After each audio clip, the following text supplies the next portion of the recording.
Einen wunderschönen guten Tag zusammen. Ja Leute, wir kümmern uns heute um einen neuen Auszug aus meiner Yamaha Videoreihe bezüglich Akustikgitarren. Und diesmal geht es um das günstigste LJ-Modell made in Japan. Es geht nämlich heute um die LJ26. Ich entkleide die Gitarre jetzt erstmal hier von den ganzen Klimbim, was ich hier noch dran rumschweben habe. Ist eigentlich irgendwas im Weg? Nee, ist alles gut, ne? Ja. Also, die LJ26 ist genauso wie die LJ16, die ich zuletzt reviewt habe oder in einer meiner letzten Videos reviewt habe, eine Gitarre mit einer Medium-Jumbo-Form. Erstmal sind die Daten bezüglich dieser beiden Gitarren ziemlich identisch. Ne? Wir haben es hier mit einer vollmassiven Bauweise zu tun, nämlich Engelmann-Fichte und indischer Palisander an Boden und an Zagen. Und genau diese Tatsache hat mich nämlich eben stutzig werden lassen, weil diese Gitarre doch preislich sehr weit auseinander liegen und ich wissen wollte, gibt es da eigentlich einen Unterschied oder ist dieser Mythos, die ist in Japan verarbeitet und gebaut und dadurch eben halt besser verarbeitet und klingt eben auch besser.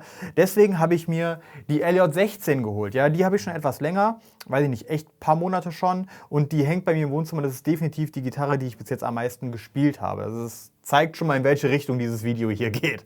Aber kommen wir mal kurz zu den Specs und zu den Daten der Gitarre. Wir haben ein Holzbinding.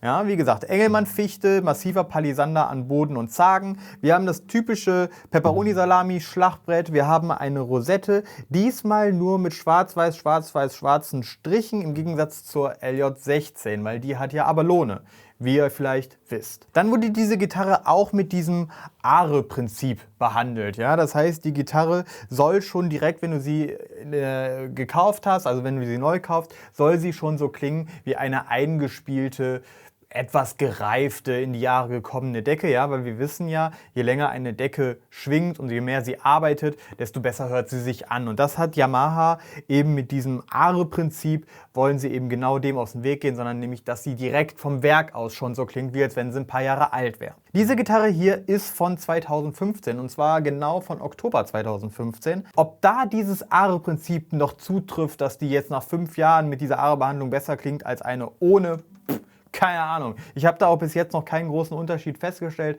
ob das wirklich was bringt. Ja? Wenn da draußen irgendwelche Leute wissen, ob es was bringt oder ob es das einfach nur Mythos ist und Marketing, dann bitte einfach mal in die Kommentare schreiben, weil das interessiert mich schon sehr. Dann haben wir bei dieser Gitarre Ebenholz-Steg und Ebenholz-Griffbrett. Wir haben hier Abalone-Einlagerungen an den Bünden 3, 5, 7, 9, 12, 15 und 17. Und das zeigt hier dir nämlich auch an, wenn hier Bund 12 ist, ist das Bund 14. Somit haben wir es hier mit einem Halskorpusübergang am 14. Bund zu tun. Wir haben ein Mahagoni-Hals. Moment, hier hinten können wir auch sagen, dass wir hier Holzbinding auch hier hinten drum haben. Wir haben hier auch schwarz-weiß, schwarze Striche an Binding hinten am Korpus. Ne? Hier unten haben wir auch Holz, einen Gurtpin und das ist ein ganz normaler Gurtpin. Das heißt, hier ist kein Turnnehmer drin. Ne? Also ganz einfach ein rein akustisches Instrument. Wir haben Mahagoni-Hals, einen 5-teiligen Mahagoni-Palisander-Hals, der nämlich hier Einlagerung hat, nämlich 2 Striche. Da sind Palisanderstreifen drin.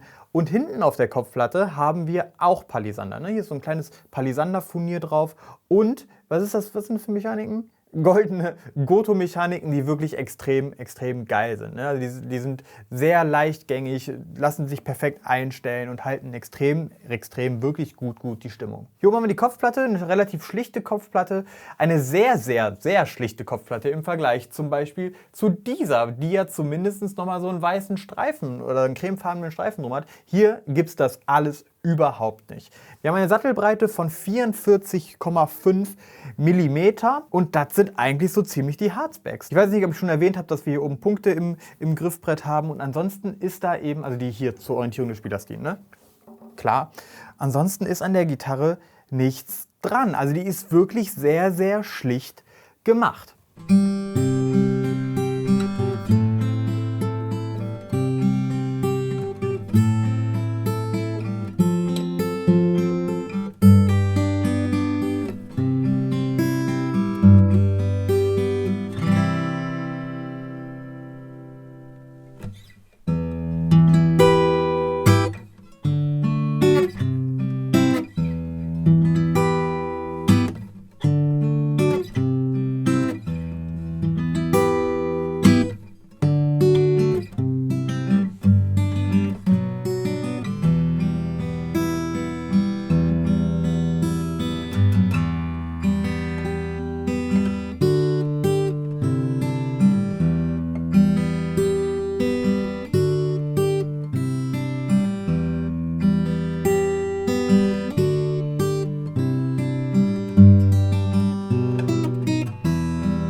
Ja, damit sind wir dann durch mit den klanglichen Eigenschaften, Ergüssen der Yamaha LJ26 Made in Japan.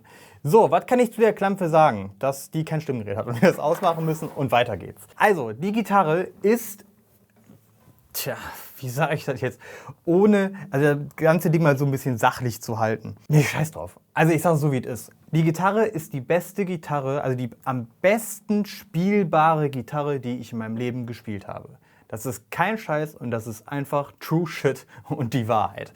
Ich hol mal kurz hier dieses Seitenlage-Messding. Die Seitenlage ist am 12. Bund ungefähr irgendwas zwischen 1,5 und 1,75 mm. Ja, es ist jetzt sehr schwer zu fotografieren, aber ich denke, dass es so gerade knapp über 1,5 mm ist. Was für eine Akustikgitarre, Western-Gitarre echt hart krass tief ist. Ja? Also man muss auch sagen, dass ich sehr ruhige Sachen damit spiele. Ja? Das ist so, die Einstellung ist für...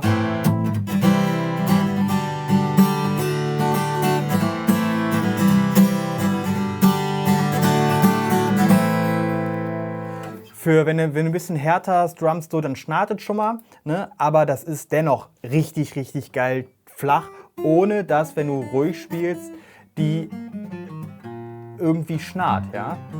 Das muss man auf jeden Fall sagen. Die lässt sich sowas von geil einstellen. Der Hals ist deutlich flacher als bei der LJ6. Aber wir wollten ja gar keinen Vergleich machen. Egal, jetzt ist es raus.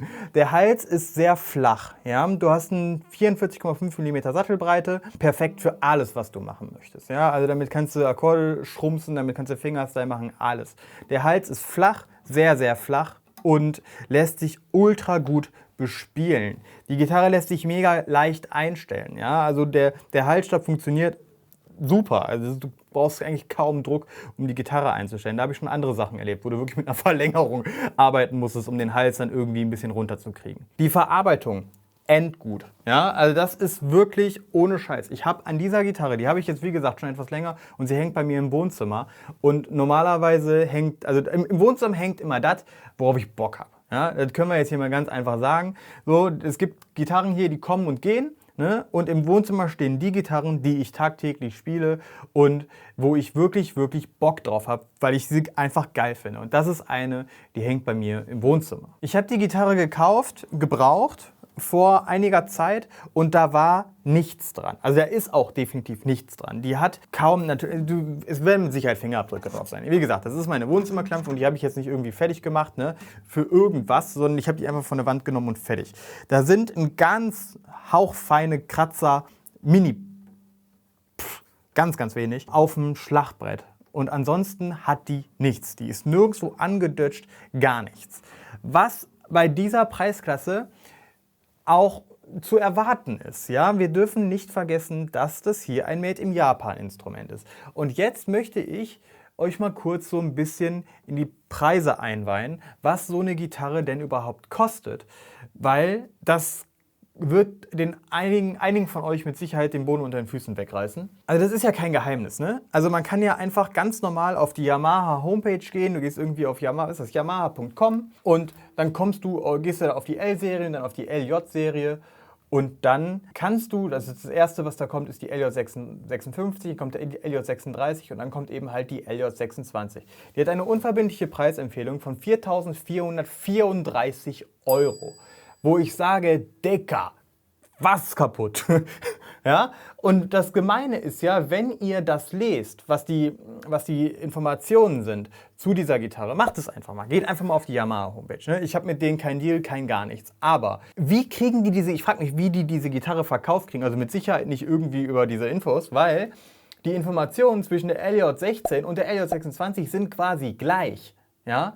Und jetzt kommt es, also nur das hierbei steht, inklusive Hartschalenkoffer, also hier ist ein Koffer dabei, bei der ist nur so ein Softcase dabei und das da steht, hergestellt in Japan. Die LJ16 kostet 1.114 €. Wie, nochmal kurz in den Kopf rufen, das 4.434. Das ist das Vierfache.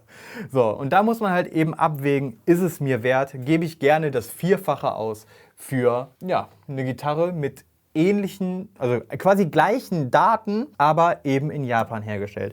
Und jetzt, um das ganze Ding mal hier abzuschließen, ich habe mir die geholt und habe mir gedacht, ich mag den Sound, ich mag diesen mittigen Sound, ich mag generell die Bespielbarkeit von dieser Gitarre. Ich spiele wirklich gerne mit dieser Gitarre, aber ich bin keiner, der jetzt irgendwie eine 4.000 € Klampe im Wohnzimmer, wir reden UVP, ne? Straßenpreis ist immer noch anders. Ich bin keiner, der jetzt so, ey geil, guck mal hier, ich habe eine 4.000 € Klampe im Wohnzimmer. Ey Digga, überhaupt nicht. Ja? Wenn ich mit einer 50 € Gitarre den gleichen Klang und die gleiche Bespielbarkeit bekomme, freue ich mich da viel mehr drüber, weil mit der anderen Kohle kann ich so viele geile Sachen machen. Da muss ich mir nicht eine Gitarre ins Wohnzimmer hängen. Also so bin ich nicht. Von daher habe ich mir die geholt und habe mir gedacht, okay, wenn die ähnlich geil ist und ähnlich gut bespielbar ist, dann kommt die weg und dann kommt die dahin.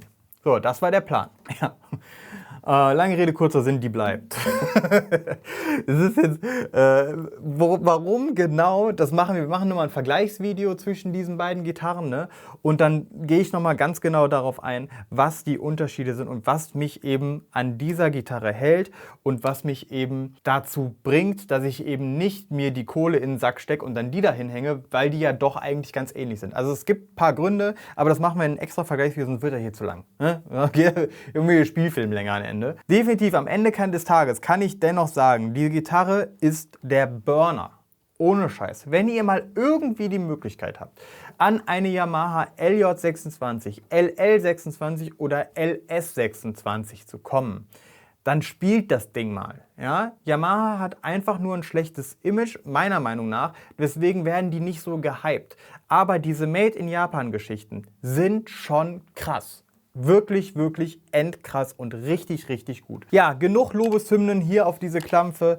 Ich denke, ihr habt verstanden, um was es geht, nämlich, dass es eine extrem geile Klampfe ist, die mir sehr, sehr viel Spaß macht und die definitiv noch nicht gehen wird. Es kann sein, dass sie irgendwann mal geht, aber erst dann, wenn da oben irgendwas hängt, wo ich sagen kann, ja, die ist mindestens genauso gut, vielleicht viel billiger oder sie ist sogar besser. Solange bleibt die oben im Wohnzimmer. Ihr werdet informiert, wenn die das Haus verlässt. In diesem Sinne, ich hoffe, euch hat dieses kleine Video hier gefallen. Ich freue mich, wenn ihr beim nächsten dabei seid. Haut da rein, abgehen, ciao.